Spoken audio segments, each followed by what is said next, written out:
Well, do the people you love feel loved by you?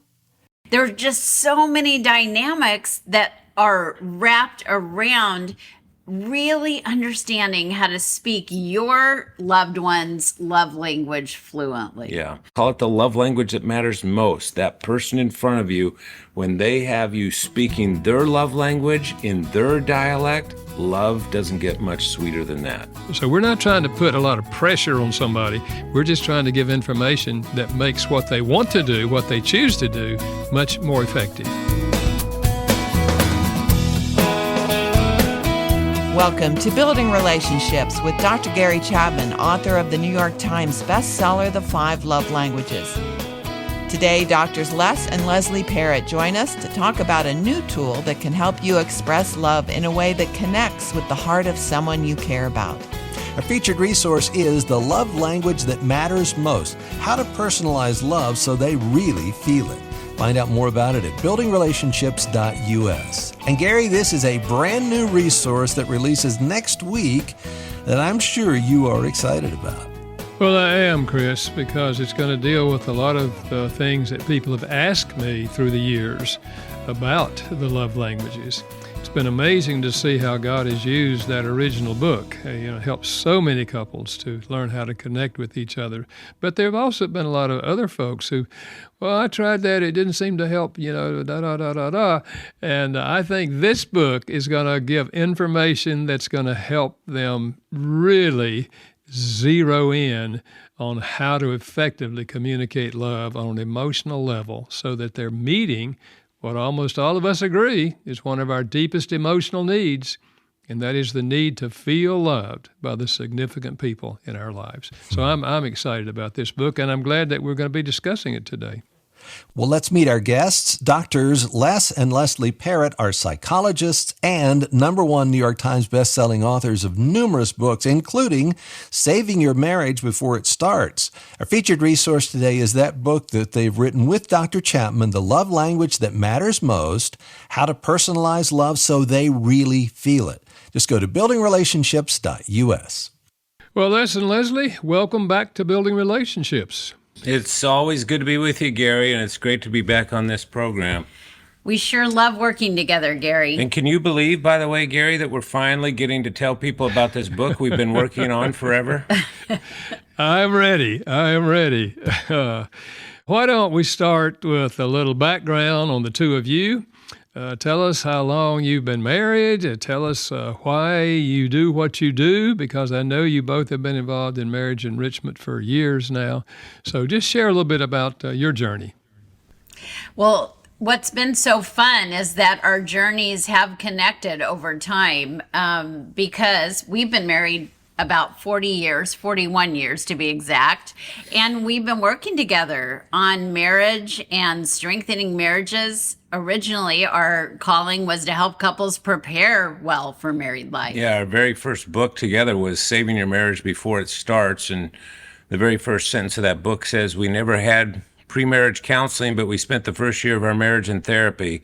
And so we always have had a passion for helping couples launch lifelong love. But it doesn't seem possible. We've been married for 4 decades at this point. But we have 2 boys we're super proud of, and they both got married this past summer. I know. We're recently empty nesters, but we're thrilled for them to be launching their lifelong love. So that's kind of special. And they're both in graduate school now. So it's fun to have a front row seat to their futures. Both of these boys said they would never be what mom and dad are, psychologists, and guess what they're both doing? We're taking some great delight in that, aren't we? One of them is studying positive psychology, which I joke with him. It's kind of like a degree in the fruit of the spirit because you study what goes right with people, whereas most psychologists are dedicated to helping, when things go wrong. And so he's studying curiosity and meaning and all these incredible things. And then the other boy is in the UK, and he's studying child psychiatry. So anyway, that's our family. And then we have these 2 delightful girls, these women, these young women. I know, we have daughters now. Yeah. And it's so fun. Les and I working together all these years. I'm a marriage and family therapist. He's a clinical psychologist. But Gary, it's really true that we have found ourselves in the same venues, on the same platforms, and shared this passion to help couples with marriages over all these decades. Yeah, the three of us have crisscrossed the country a lot. And even when we're not speaking, we've seen each other in airports. I've seen you spying the yogurt or the cherry pie in some shop on the main fairway there, and so anyway, it's so fun to be finally doing this project with you. It's just a delight. Well, I want to find out from you, Gary, how did you team up with these two to get this new look at the love languages? Well, a long time I've been working with Moody Publishers on 2 or 3 different projects in the future. And it just takes time to, you work on one thing and then another thing. And but I've wanted to write something like this for a long time. And also, I teamed up with them because I knew them and I read their stuff and I knew their heart. And I felt like, this is a couple that we can work together, and they have insights that will help me. If I co-author a book, it's because I think the other people that I'm co-authoring with know more than I do about some of this. So that's what motivated me, and I'm really excited about this book that's going to be released shortly, and I hope our listeners will get a copy, and I think they're going to find it really, really helpful. And I'm glad that we're going to share today some of the ideas that they'll find there. Well, let me ask you, Les and Leslie, as you've done this traveling and you've seen Gary and the yogurt and the cherry pie, you're going to have to tell me more about that off the air. But you have probably seen how much this love language concept has meant to couples. Talk about that. Well, that is the truth. I mean, it's so ubiquitous. We live in downtown Seattle, and I'm sure you see it wherever you live, but the home of Amazon right here in Seattle, we see trucks almost on a daily basis that say next day delivery is our love language. And they need to have the name Gary Chapman after the end of that because they're stealing that phrase. But it is so ubiquitous and has helped so many people. And it's the kind of message that I think is only divinely given. I love Gary. Yes. Gary, I know you're smart, but you're not that smart. Yeah, there's also a sense of the sacred about this deep insight that Gary has shared with couples. And I don't think there's ever been a couple we've worked with that hasn't intuitively and instantly felt their eyes of their heart opened when you share this concept. Yeah, and when we were tossing around this title of the love language that matters most, how do you do kind of the next step in the 5 love language revolution? How do you, 2.0, how do you take this deeper and further for people? We were tossing around titles and so forth, and Leslie and I were at a restaurant here in our own city, and I had a little piece of paper on the table, and it said the title, The Love Language That Matters Most. And the server, she saw that, and she said, "Oh, we love the love languages here at this restaurant." And I said, "What do you mean?" She said, "Everybody has read this book here." I said, "Really?" And she said, "But what is it?" I said, "What's what?" She said, "What's the love language that matters most?" I said, "Oh, okay." She said, "Is it mine? Mine's touch. Is it touch? Is it touch?" And I said, "Well, maybe." I said, "The love language that matters most is the love language of the person in front of you." And she put her pad and pencil down on the paper. She was dramatic, and she said, "Oh my goodness, that's it, that's it." And I said, "Gary, we got a title here." And I think that's one of the things, about it is that sometimes people have read the original book and they're really thinking more about themselves than they are about the other person. And this is my love language. Now, you need to speak it, And so and they might speak the other person's language, hoping they're going to return, It's kind of a selfish approach to things. But even from the beginning, I had the idea, I wouldn't have put it this way, that the most important love language is the love language of the other person, your partner or the good close friend or whatever. This is going to help folks who really want to be effective in communicating their love.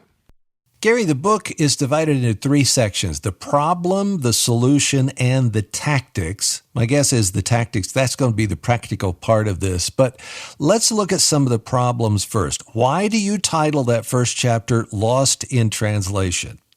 Because I think some folks have failed to connect emotionally with the other person for different reasons. But one is that often they're speaking the right language, but for the wrong reasons. I kind of alluded to this a little earlier.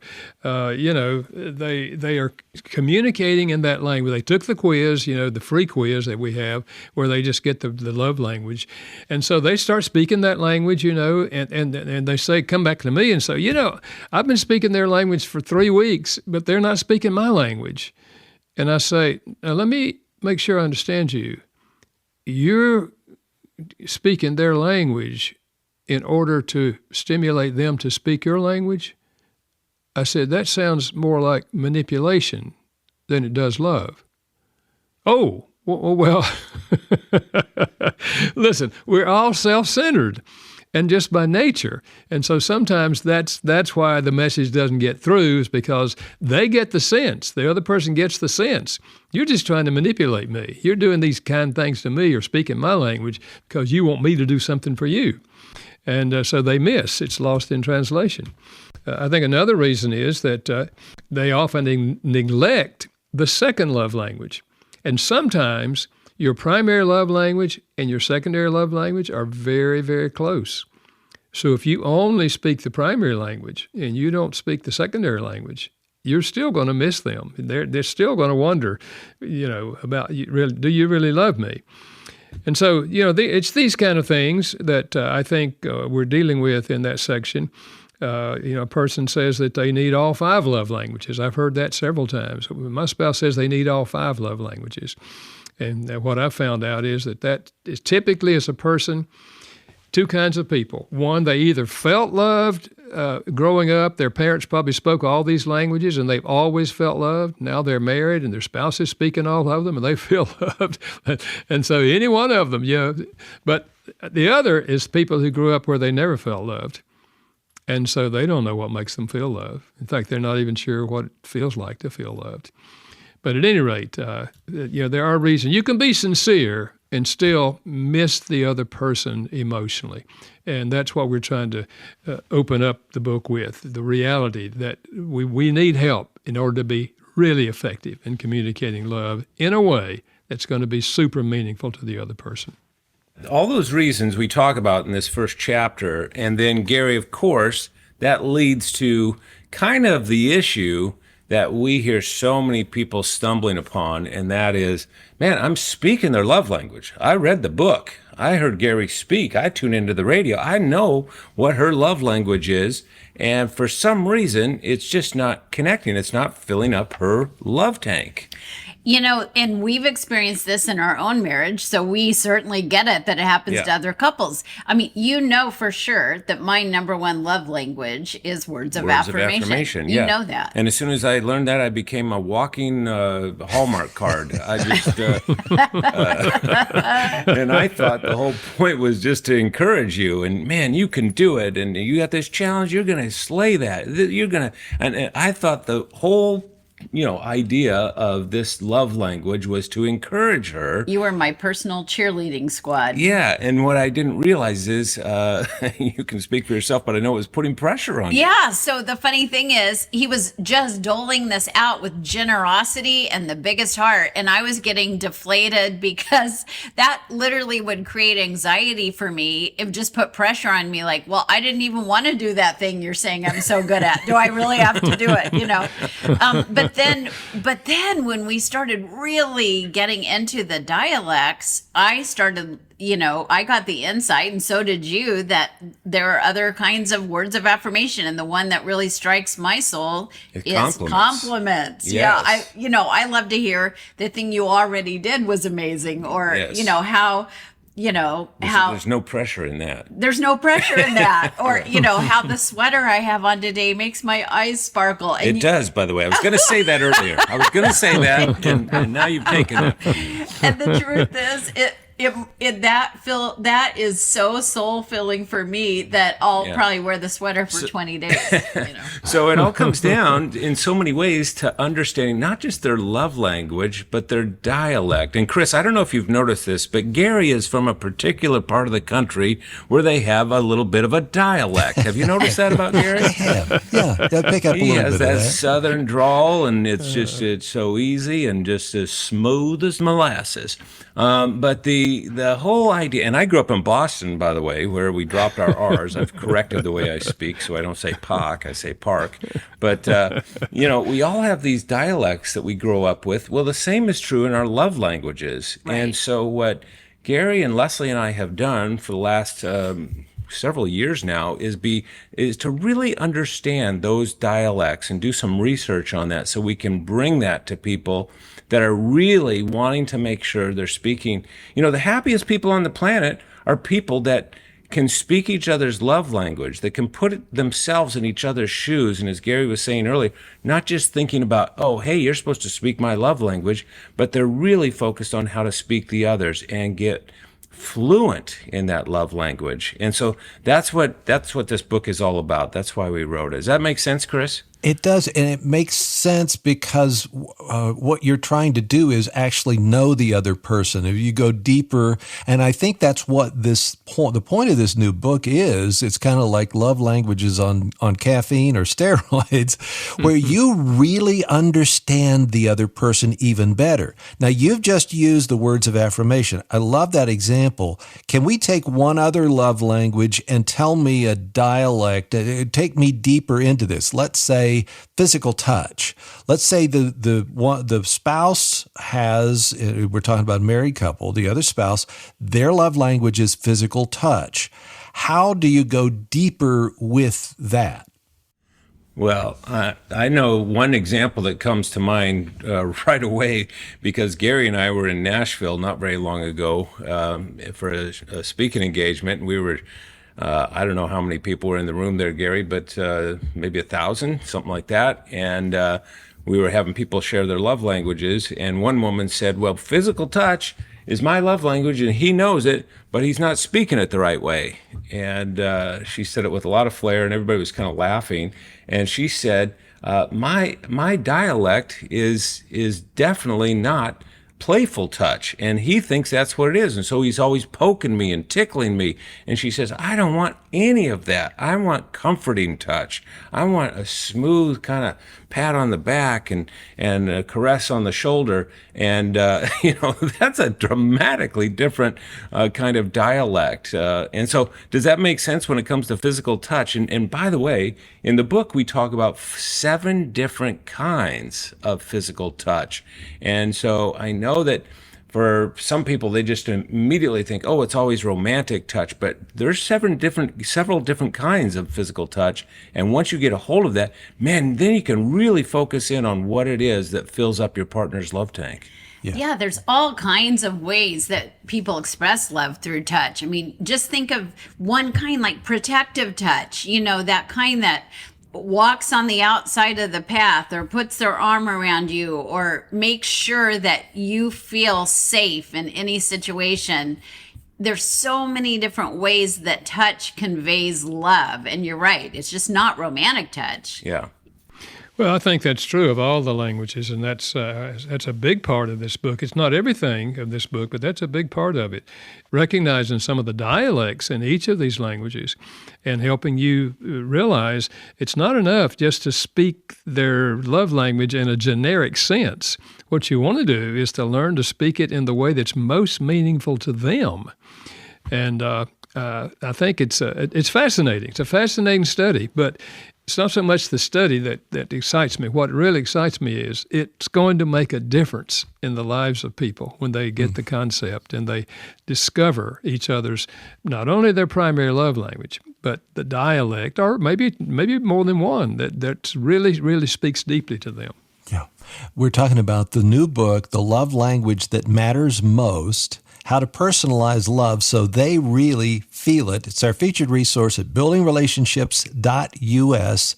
Gary and the Parrots are with us today, Dr. Gary Chapman and Doctors Les and Leslie Parrott. And Les, you know, I've heard Gary talk about the love tank for decades now. That concept also is really a part of the place where we don't speak that love and where people feel depleted, right?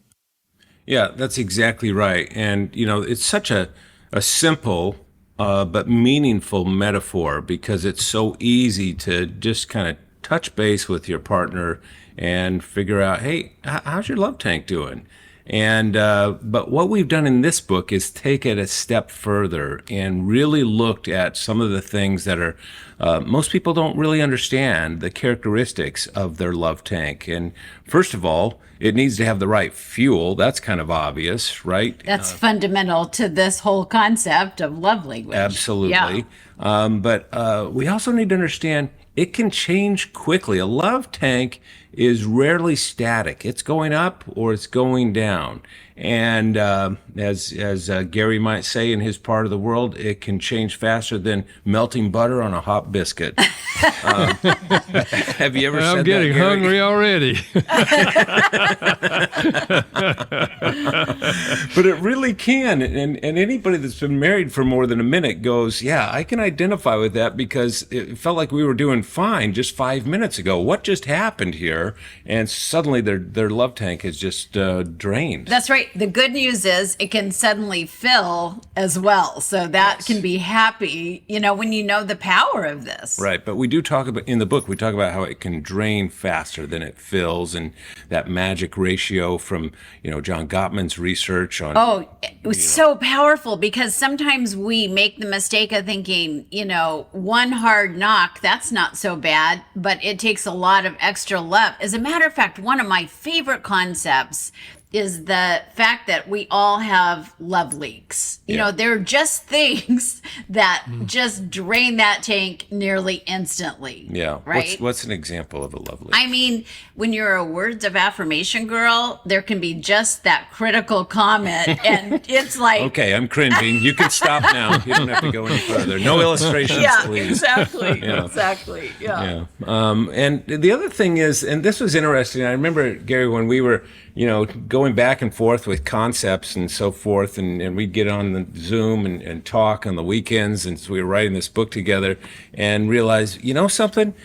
These love tanks come in different sizes. And that was kind of a new insight to us as we began to think about tank size for a person. And there's small love tanks and there's large love tanks, and it has to do with capacity. Some people, if you have a small love tank, it fills quickly, but also empties just as fast, whereas people with a large tank, man, they can live for a long time on a compliment. We all can, but relative to others, there's some people that just, wow, I'm good for a long, you know, and so it's that kind of thing. We have different sensitivities, and we have, you know, the whole concept is, as you read through the book, is you're going to just take these fundamental concepts that Gary came up with in the original book, and we just go deeper with more texture and more nuance and more practicality in so many ways. Yeah, and Gary's already talked about the profound effect it has on us if we were either loved especially well in our story growing up, right, you know, in our family that created us, or if we experienced especially a lot of neglect. And that shapes our love tank, just like it shapes our love language capacity. Yeah, that's exactly right. Gary, what is the number one problem in being able to speak the love languages or becoming multilingual, speaking the primary and the secondary? Well, I think one thing is effort. Yeah, it's a choice. Do I want to live with the person who has an empty love tank? That's no fun. And as Christians, of course, we're called, and we have the biblical example of Jesus, who said, I did not come to be served, I came to serve. And if we follow his model, then our attitude is, I want to do everything I can to enrich your life. If it's a marriage or even other people that we encounter, I want to enrich your life. So it's choosing an attitude of love. That's the first step. And then as Christians, we have outside help. I mean, God will help us if we're saying to God, Lord, I want to show your love to my spouse or whatever the relationship is. So it's choosing an attitude, whereas by nature, we are self-centered and we choose a selfish attitude.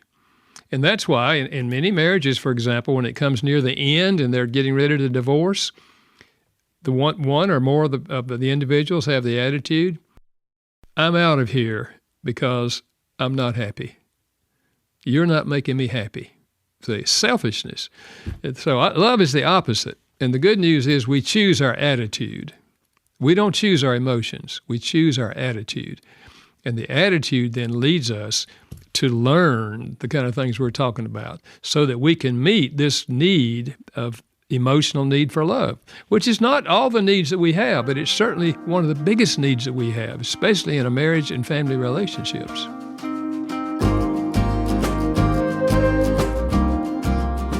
Thanks for joining us today for the Building Relationships with Dr. Gary Chapman podcast. He's the New York Times best-selling author of The 5 Love Languages.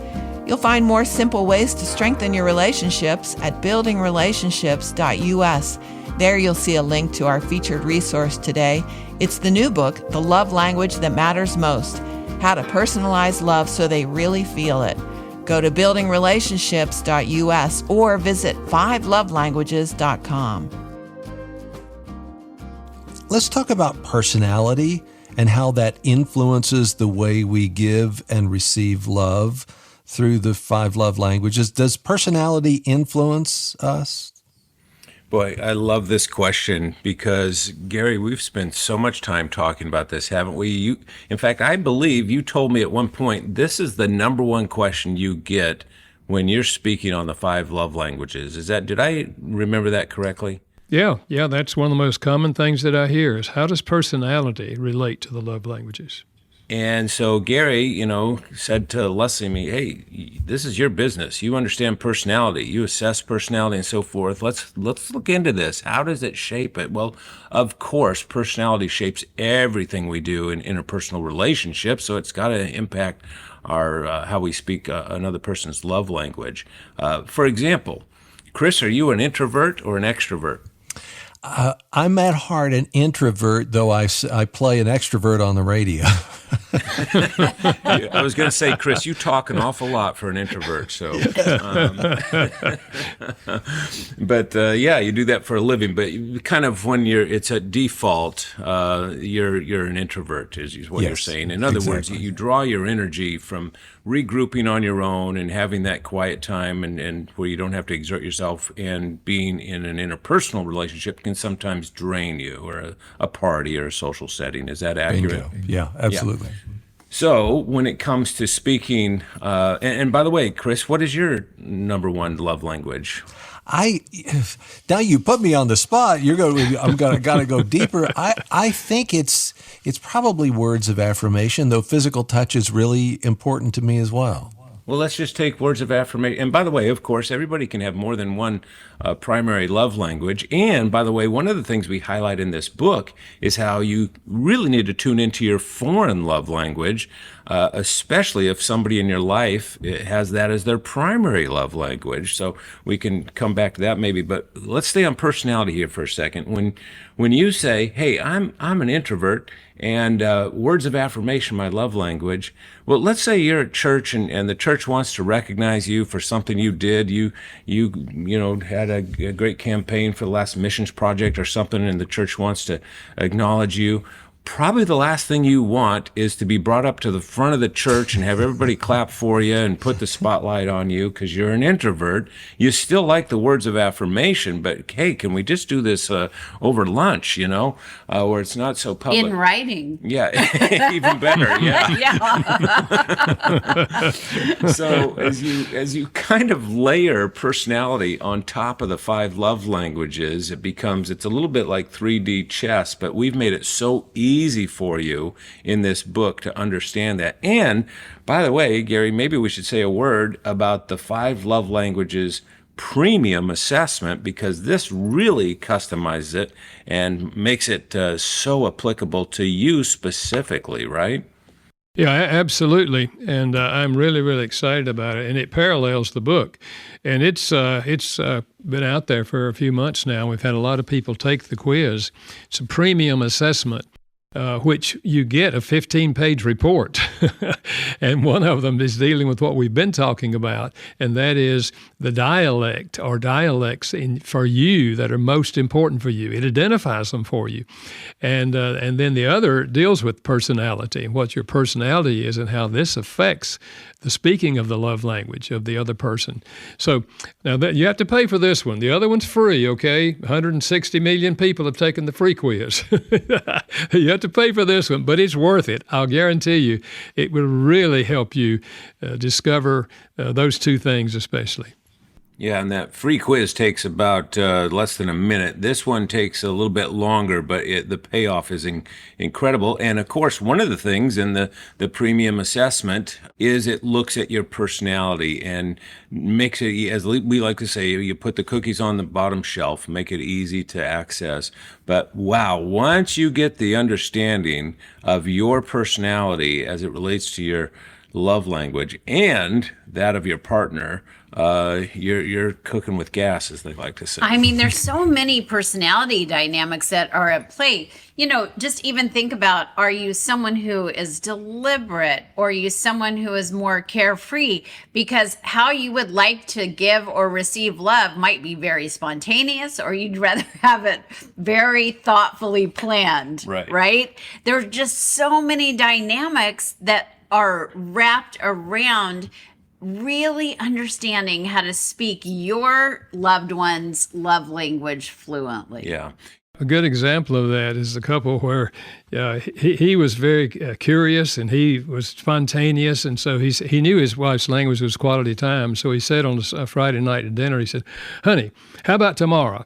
Let's you and I go up to, this is in North Carolina, go up to the state park and let's take a walk and a little hike together." And she said, "Honey, I've already got tomorrow planned." She's not a person that's going to do things on the spontaneous moment. You know, she's far more organized. And so understanding the personality differences, because he was thinking he was doing something really good to speak love to her, but really he was putting pressure on her to give up her plans for the day. That's it. That's it right there, to be able to know the other person well. But here's the other part of this that I love that comes out in the book, and that is you emphasize consistency, practice, and effort over becoming a master of the love languages. This is not about getting everything perfect. So, Gary, why do you make that distinction? Well, I think because none of us are perfect. And so we're not challenging people to do something they cannot do. What we're saying is, let's just be consistent. Let's get the information, and then let's be consistent in trying to grow. I talk about a growing marriage. I've never talked about a perfect marriage. But we either have a growing marriage or we have a marriage that's going in the opposite direction. We're either getting better or we're getting worse. It never stands still. And what we're hoping, and what all of us have been working for all these years, is to help couples have a growing marriage. So we're not trying to put a lot of pressure on somebody. We're just trying to give information that makes what they want to do, what they choose to do, much more effective. So in that illustration, Les and Leslie, of the man who had this spur of the moment, he thought he was doing it. He's not a failure in that. He uses this overstepping with his wife. He uses that to give him more information so he can move toward her, right? That's exactly right. I love that, because we're practicing, we're learning, we're growing, and Gary's exactly right. It's not about perfect at all. It's about persistence. It's about leaning in and, I just learned something more. She loves shared activity, but what she loves is to have it planned and anticipate it in advance, and we'll look forward to it together. So now he's got more information, and he's loving better. And able to adjust to it, roll with it, right? Yes. It's not just like, oh, well, man, I've tried to love you and now you've ruined it, Exactly. But to be able to adjust and go, okay, I have some understanding, I have some patience and grace for that. I like the phrase, it's not about perfection, it's about presence. As long as you still stay present with the person, you don't have to be perfect. And that's where grace comes into play. And grace goes a long way. Nobody arrives. Nobody woke up this morning and went, well, guess what? I'm perfect at speaking the love languages consistently 100% of the time, Nobody, even Gary Chapman, is not perfect at the love languages. Don't say it. It can't be true. I'm guilty. So it's always in process. We're a work in process, and I like those opportunities in a relationship where we each have the opportunity to share that kind of grace, because that's what makes us stronger. I think one of the strengths of this new book is you taking us deeper into the love languages and helping us understand them more. So we've talked about words of affirmation and physical touch. Let's go to gifts. Les, how do we go deeper in gifts? Because I think of, for my wife, I'll get her a dozen roses. That's it. I've checked it off the list. There's more, right? Oh, absolutely. And in fact, this happens to be my foreign love language. This is the one I am least inclined to speak and least inclined to appreciate from somebody else. And doesn't mean I don't value it. Of course I do. But man, I learned so much about myself and the people that I love as we began to study this love language, receiving gifts. And as you know from what we talked about earlier, each of these love languages in this new book, The Love Language That Matters Most, we hone in on the dialects of each love language. Now, there happens to be 4 dialects of receiving gifts. And one of the reasons I like talking about this is now, I feel like I have confidence in giving gifts to anybody in my life that really kind of land in the way that I want them to. And it has to do with thinking through. First of all, do you appreciate a gift that is heartfelt or practical? And I know for a fact Leslie loves heartfelt gifts. She will. Amen. Preach it. She will take a handmade card over an umbrella any day of the week. So, and we live in Seattle. I was going to say in Seattle, she needs more than one umbrella. So that's a pretty helpful distinction in and of itself, a heartfelt gift over a practical gift. And then the other kind of continuum to think about is the person that you're trying to love, do they appreciate a simple gift or an extravagant gift? Some people are embarrassed by an extravagant gift. I didn't understand this until we got into the research on this, but some people I just want the gift to be simple. I don't need much at all. Now, of course, there's other people that are like, are you kidding? Spend as much money as you can find to bless me. But understanding that continuum, and so I know that Leslie, she likes a simple gift more than an extravagant gift. Would she like jewelry? Maybe, but she's just as good with something that is, like flowers or something that's really homemade, or even a poem. As a matter of fact, to underscore this, for our 25th wedding anniversary, you bought me the most beautiful tennis bracelet. Oh, yeah. It was gorgeous. I loved it. Right. But in walking around the very first day I had it on, Yes. it slipped off my wrist. Yeah. We spent like an hour and a half trying to find it and retrieve it. And I looked at you and said, I love you, and this is a beautiful gift. Go return it right now. I can't take the pressure. Huge panic attack. Right. But you kind of see how that works. Gary, this has really kind of opened your eyes, I think, in a new way to receiving gifts as well, right? Yeah, absolutely. When we first got married, of course, I knew nothing about love languages, but my dad always told me buy the woman gifts, So I bought Carolyn all kind of gifts, just on a regular basis. And everything I bought, she took it back and exchanged it.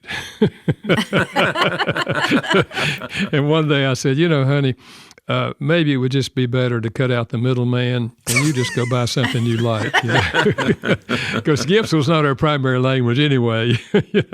But I think this whole thing, I remember the account of a guy who he gave his wife practical gifts, coffee makers and all kind of things like that on certain days each year. But finally, he got this picture one day that he was going to have a man do actually a photograph of her, a portrait of his wife. And so he did. And then he took her out to dinner that night. And when the dinner was all over, the waiter brought out this covered portrait and said, "This is a gift from your husband." And she opened it up and she said, "I can't believe this. I can't believe it. You did this for me?" It was meant more than that one fanciful gift, meant a whole lot more. Sentimental gift, really, meant a whole lot more than all those practical kind of gifts he had been giving her. So it makes a big difference what dialect you speak.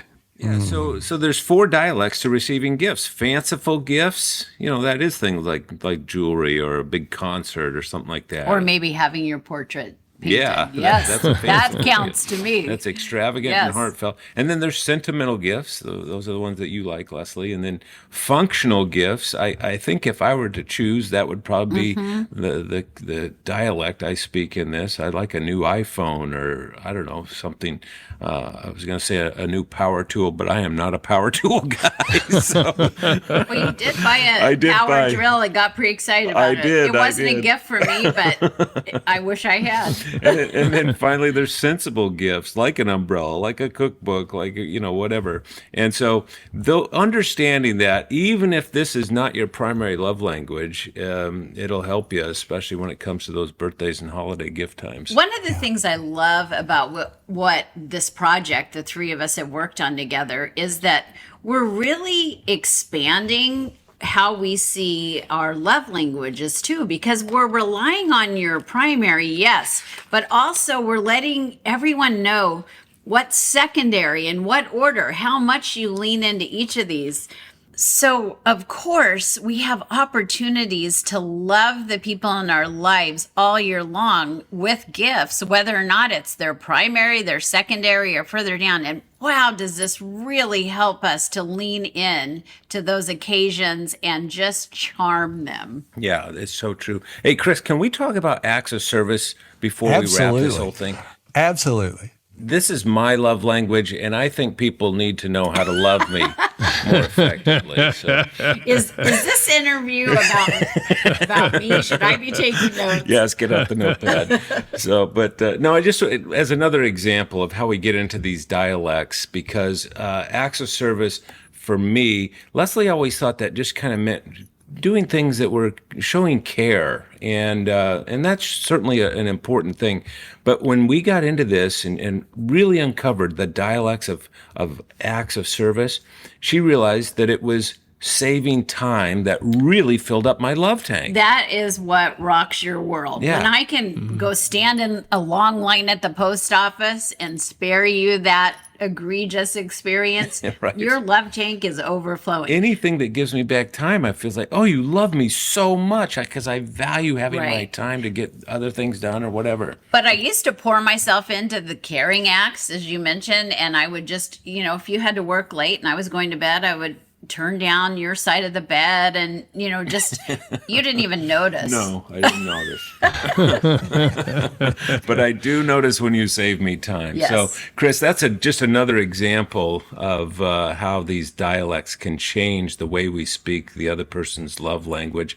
And that's why we call it the love language that matters most. That person in front of you, when they have you speaking their love language in their dialect, love doesn't get much sweeter than that. Yeah. I'm catching the vision for what it is as you take us deeper. Now, how do I know I'm making progress? Gary, how is it all in the response of the other person you're trying to love? Or is there a test that I can take for if I'm progressing or not?